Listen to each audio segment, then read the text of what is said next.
Vietnam begins to discuss what happens post China for their economy. Can you shed some light onto that and kind of what this is looking like?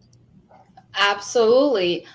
So last Sunday, I believe the Chinese Communist Party's economic department released certain data that was very shocking to the public. And so the direct investment liabilities and the balance of payments of China stood at 33 billion last year, according to CCP State Administration of Foreign Exchange. And it was recorded as 82% lower than previous years and the lowest since the 1990s.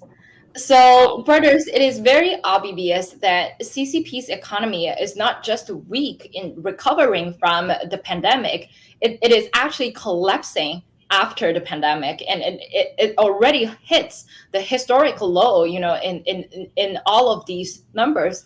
And we all know that the Chinese Communist Party will not give out the accurate number to the public, right? So I would imagine that the actual data or the actual situation of the economy and financial market in China will be even worse.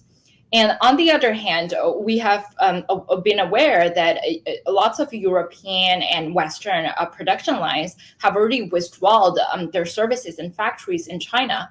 And this has calmed to a massive problems because they have moved their production lines and supply chains to other countries such as Malaysia, Mexico, Vietnam, India, and this is primarily why Vietnam started to discuss what they can do after the collapse of the Chinese Communist Party regime. So all these consist of the decoupling elements that we observed from the United States or from the West in general to communist China.